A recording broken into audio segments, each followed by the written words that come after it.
Hi, I'm Carson Pace from the Callous Daoboys, and you're watching Violent Wind Media.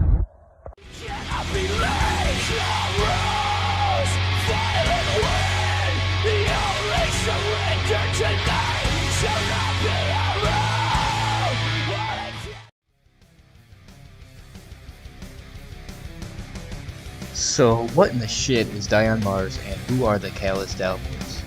Real quick, you got Carson on vocals, Sam on drums, Jack on bass, Adam on guitars, Maddie on guitars, and Amber on violin. And you got a bunch of friends stopping in to lend vocals, saxophones, and keyboards to the album.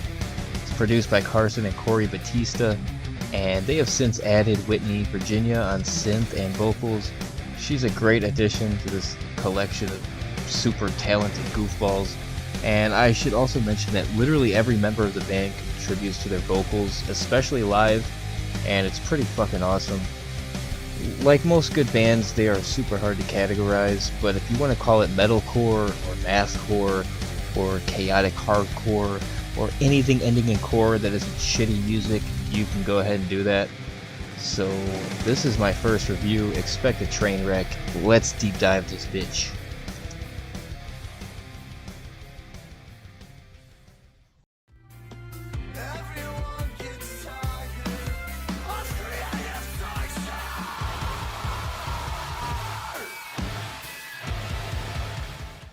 It's just the perfect introduction to this band. And although you couldn't possibly prepare for the rest of the album, just by this song alone, they are letting you know up front, we might be set firmly in that chaotic metalcore wheelhouse, but we also may slip into a verse straight out of a brand new song, complete with saxophones and all kinds of crazy shit, and right back again. So if you're not on board by the end of this song, you might as well move along, because it's this kind of eclectic fearlessness that becomes the calling card for this album. It's among their best songs, and like I said, it perfectly encapsulates their sound. I'm giving this one 9 emblematic wasps stuck in your car out of 10.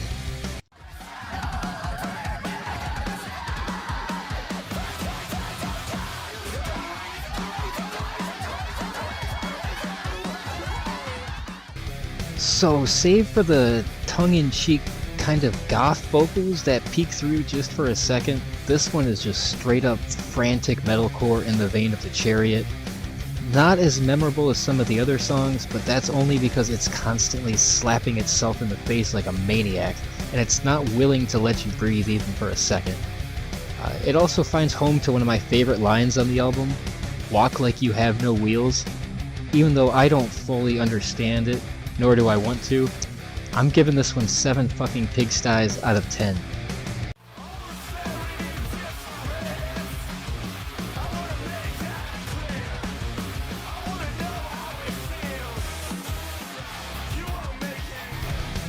So here we go. There's a reason this was chosen as the first video that they made from this album.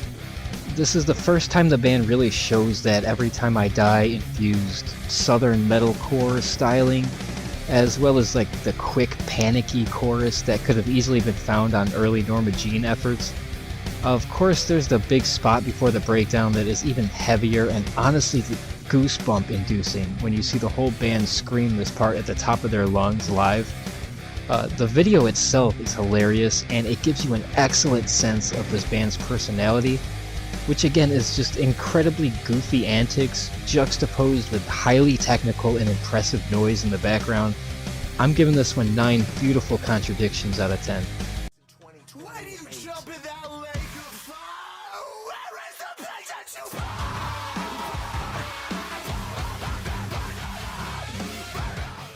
And speaking of breakdowns, come the fuck on.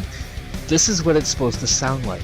A ferocious, blistering opening stops on a dime to give us some hilarious spoken word offerings about how the band needs us to tell people about them, and how they need us to buy their merch so they can eat, and also how they plan on being forgotten and quitting within the next 7 years. This is followed by one of the coolest breakdowns you're likely to hear anytime soon. The last riff is just switching up almost every time it's played. It's changing speed and ultimately ending at the perfect time so that you still have some energy left for the rest of the album. This one's getting 8 happy kids in heaven out of 10.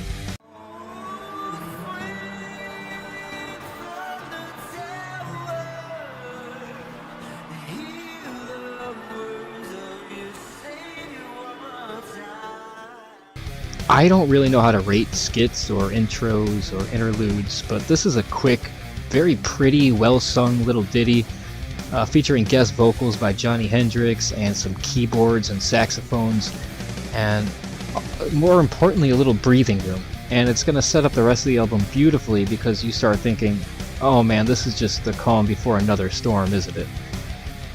In comparison to something like The Chariot's One Wing, which does something really weird every few songs, which can come off as a little gimmicky, by this point on Die on Mars, you shouldn't be surprised by this stuff anymore. The band sets up feints and counters like a musical Lyoto Machida.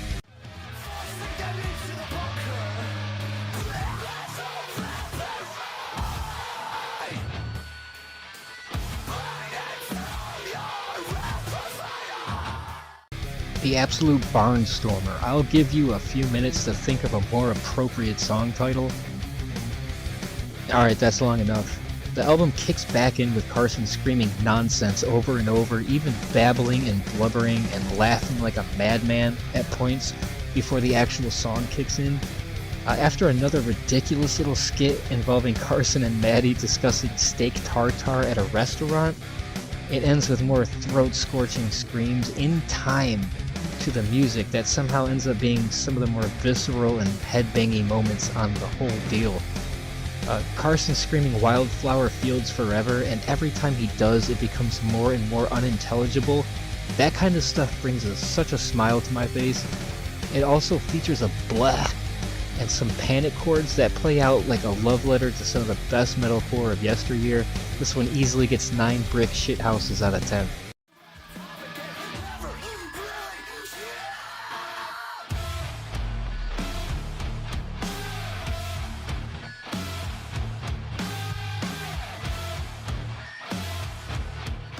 So the first time I heard the main riff of Blackberry, I sat there stunned.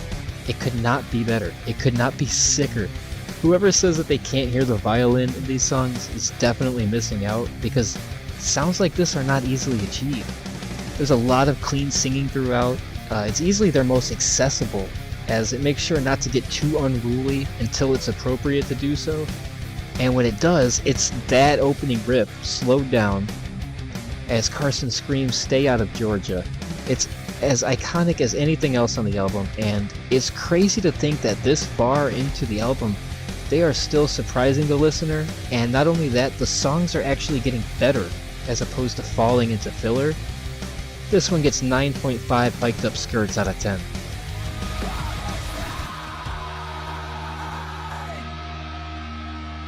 And you're back with 104.3 Daoboys, your #1 source for adult contemporary.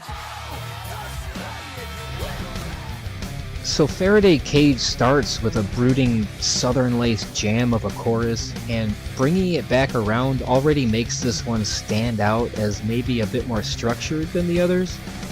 And just when you realize that, the last half of the song cuts abruptly to honestly one of my favorite breakdowns ever, and that's not hyperbole, that's true words. The entire thing is so simple, yet so perfectly constructed. I dare another band to get me to react to a breakdown like this. It goes on a little longer than you would expect, but once it does, you go, yeah, that's perfect, just keep it going. It's a stunner of a song, easily gets 9 goddamn necklaces out of 10.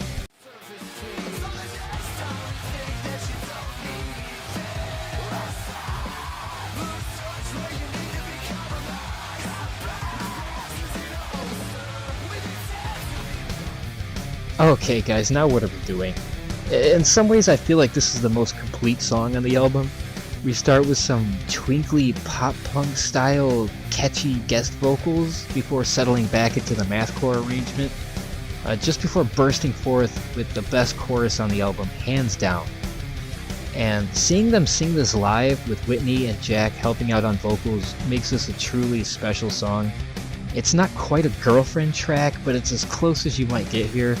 A lot of bands that try to emulate that southerny Every Time I Die, Maylene and the Sons of Disasters kind of sound. It ends up sounding like a cheap knockoff, but these guys simply pull off everything that they're trying so well. This is getting 9 obscure Kanye West references out of 10. I'm not going to give away what I'm talking about.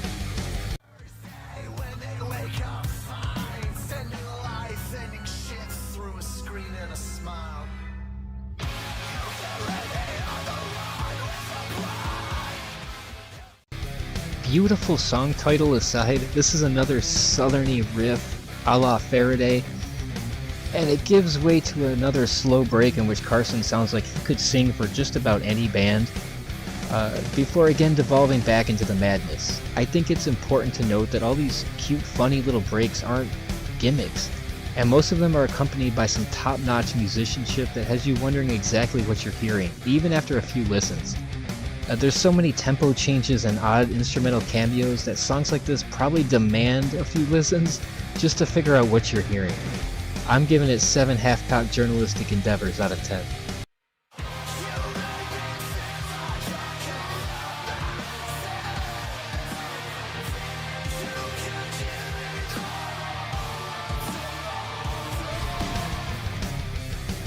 So Sunspot is part 2 of the 3 Die on Mars tracks. I was expecting another interlude, like Side Story was, but let's just say it's no disappointment to find out it's another full song. And although the tone's much different, it compares to the opening track, and that this would be a great choice to show somebody what they sound like. It gives you the mathcore, the metalcore, the lovely tongue-in-cheek, kind of sassy, snarky, clean singing part, and eventually the band reaches full-on hard rock anthem status with vocals from Carson that wouldn't sound a bit out of place on like modern rock radio. I tried so hard not to make that sound like an insult, it is not. And Let This Art Die is also just a fantastic line to end an album on. It's an easy 9 sudden sing-alongs out of 10.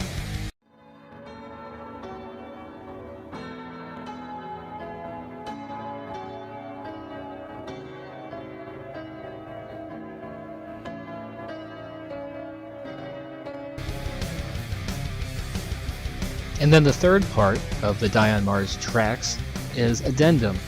And when I said that they ended the album, I guess that wasn't exactly true, because the third part of the trilogy is actually the last track. And the fun kind of stops here, as we kind of creep into a harrowing piano outro, finishing with a recording of a prayer helpline that reads a pre-recorded prayer as a busy signal. It's as weird as it sounds, and it's as weird as anything else on the album, but in a way that makes you think more than it does make you want to throw elbows. It's probably creepier and more beautiful than they even intended. And that's Die on Mars by the Callous Daoboys. I'd like to thank everyone on Reddit that recommended this band to me when I complained that all metalcore sounds like Linkin Park now, and the Daoboys themselves for creating music that I love, which is the biggest compliment I could ever give a band. Thanks for listening, you crazy kids.